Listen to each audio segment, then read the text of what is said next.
I'm Shu Tian, a first-year middle school student who's just started to gain some reputation, only to end up clashing with Huang Mao. After beating him up in the bathroom, I got threatened by Zhang Yu, a third-year senior. I had no choice. If I didn't want to get beaten up, I had to start collecting protection fees with my buddies. But can this really work out? I wasn't sure either, but I could only bite the bullet and give it a try. I had just started to make a name for myself. There was no way I could back down at this critical moment. If I did, everything I worked for would crumble overnight. That Huang Mao was way too arrogant. I stood up abruptly, pointed at him, and shouted angrily, "Who do you think you are? What makes you so special?" Heozi, Shunzi, and Fatty were ready to charge at him, but I quickly shouted to stop them. "Get back." I glared at Huang Mao and said, "I heard you've been acting tough since first year. You think you're a real man? Let's settle this with a one-on-one fight on the playground at noon. Dare to show up." Huang Mao smirked disdainfully and replied, "I'll be waiting for you on the playground at noon. Idiot,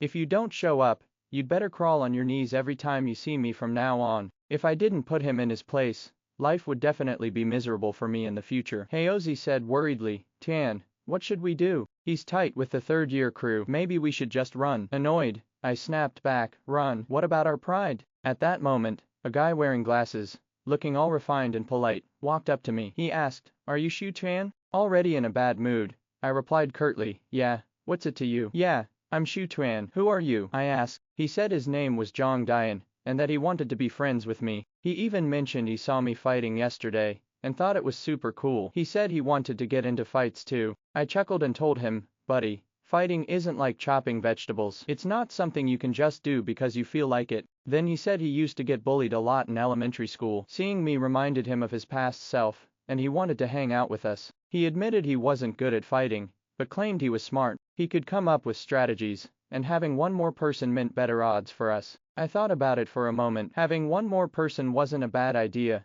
so I agreed to let Zhang Dian join us. Heozi and the others insisted that I should be the boss, but I told them, "Let's talk about that after we get through today." There were still 2 classes before noon, and I was feeling uneasy. To be honest, I didn't even know how to fight. Zhang Dian pointed out that Huang Mao had strong ties with the third years, and there was no doubt they'd help him out. "We need to come up with an unexpected plan," he suggested. I quickly urged him to explain in detail. He said, "You can't bring weapons like knives into school, so we'll go in barehanded but use table legs as our weapons. They hurt when you hit someone, and look intimidating too." He continued, "During the next class, we'll ambush Huang Mao in the restroom. Shunzi and Heozi will head up to the 3rd floor to create a distraction. They'll fake a fight to draw the third year's attention, so they'll gather around to watch, leaving the restroom empty and keeping them from smoking there. Fatty and I would take on Huang Mao while Zhang Dian kept watch at the door." We all thought the plan was solid, and burst into laughter. Zhang Dian really seemed like a strategist. When the class bell rang, we went back to our seats. Fatty and I decided to take a nap to recharge. As soon as the bell signaling the end of class rang, Fatty and I grabbed our wooden weapons and rushed to the restroom to set up the ambush. Meanwhile, Shunzi and Heozi went to the 3rd floor to stage their fake fight. Everything was in place. This morning, as soon as the bell rang, Fatty,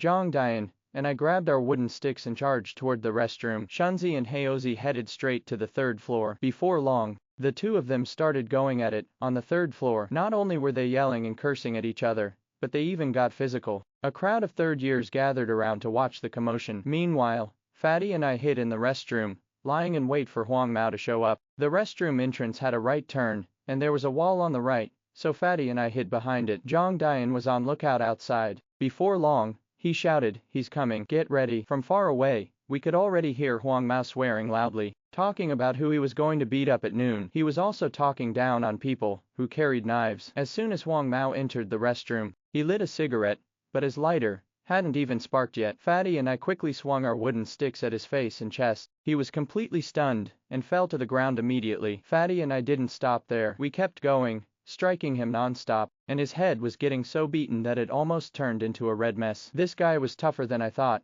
still cursing non-stop. The more he cursed, the angrier I got. If it weren't for Zhang Dian holding me back, I might have actually killed him. Zhang Dian urged me to calm down, saying that if I killed him, I'd pay with my life. He said someone like Huang Mao wasn't worth dying for, and he had a way to ruin him without going that far. Then Zhang Dian shouted at Fatty, telling him to lift Huang Mao up and throw him into the latrine. I was shocked. It was so disgusting. But Zhang Dian said Huang Mao was all about saving face, so we should let him enjoy the latrine. The two of them tossed Huang Mao into the pit, and the three of us ran off laughing. I heard that later, it was a teacher from the academic office who had to fish him out. At noon, the five of us went to the playground to spread the word. Huang Mao didn't dare to show up. I was the big boss of first year now. A crowd gathered around, gossiping about how I had already taken down the big boss of second year and was still daring enough to fight. They were all saying I was really impressive. Just as we were talking, suddenly, around 23rd year students showed up and surrounded us. The leader, a guy with a buzz cut,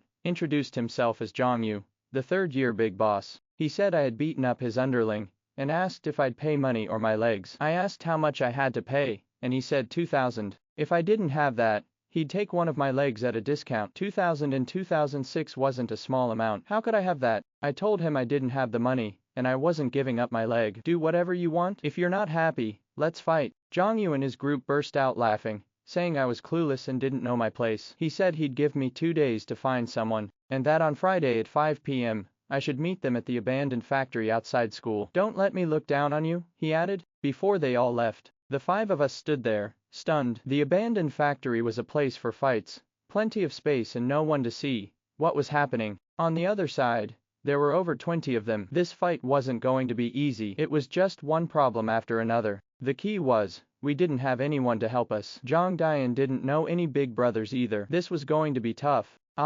Today really has me in a bind, I thought. If we were to fight against a whole group from higher grades, we'd definitely be at a disadvantage, especially with their numbers. The guys were all looking down, worried and stressed. I patted them on the shoulders and said, don't worry. Worst case, we lose and just admit it. It's better than getting beaten up. At that moment, Zhang Dian's eyes lit up, and he said, I have an idea. The guys quickly asked, what's the plan? Hurry up and tell us. Zhang Dian said, there's a pool hall on Jinzhong Street called Black 8. A bunch of thugs hang out there, playing pool. We can ask them for help. Shunzi then asked, but we don't even know them. How can they help us? The others echoed, yeah, we're not familiar with them. How would they help? Zhang Dian continued with his analysis. These thugs have nothing better to do and don't have much money. If we offer a little cash, they'll definitely help us. I looked around at the group and said, the problem is, who here has money? None of our families are doing well. We don't have spare cash to hire anyone. Zhang Dian came up with another idea. I've got a plan. Let's collect protection fees. We're the ones in charge now, so we've got the authority. We can ask the honest kids for money. We've got 1 day to get as much as we can,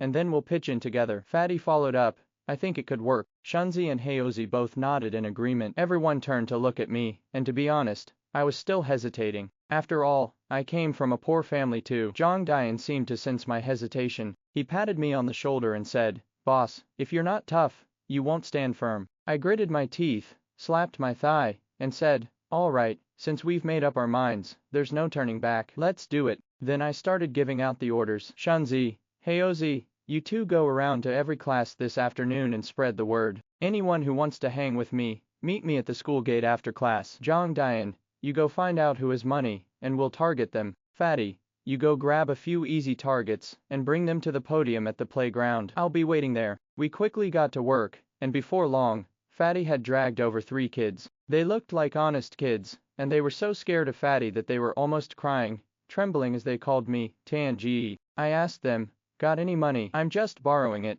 don't make me take it myself. Got it. 2 of them quickly pulled money out of their pockets, but the last one tightly clutched his pocket and stammered, saying he didn't have any. Fatty slapped him across the face, cursing, damn it, hurry up and hand it over. The kid, after getting hit, had no choice but to give up the money. He kept pleading, don't hit me, I'm sorry, I'll give it all to you. I took the money, counted it, and saw there was a total of 23 yuan. I glared at them and said, anyone who dares to tell the teachers or their parents, I'll beat you up every time I see you. Got it. They all quickly said, we understand, Tianji. We got it. Alright, now get lost. Tomorrow, each of you bring me 50 yuan. If you don't, I'll beat you up. Now, go. Fatty grinned greedily and said, bro, this money comes in so fast. My mom only gives me 3 or 4 yuan a day. These kids must have a lot of money. I wonder if they'll bring it tomorrow. I patted Fatty on the shoulder and said, they'll definitely bring it. They're just a bunch of cowards. I couldn't help but laugh out loud, feeling really good about myself. At that moment, I was getting a bit full of myself. Fatty checked the time and said, it's almost class time. Let's head back for now. After the next class, we'll grab more people. After the next class, we caught another 5 kids and got over 60 yuan. It was almost the end of the school day, so I headed back to the classroom with Fatty. We ran into Shunzi and Hayozi. I asked, "How'd it go?" Shunzi said, 6 or 7 kids want to join us. They'll be waiting for us at the school gate after class. Zhang Dian had also come back and added, "There's a kid in class 5 who's rich but a coward. Let's hit him up hard after school."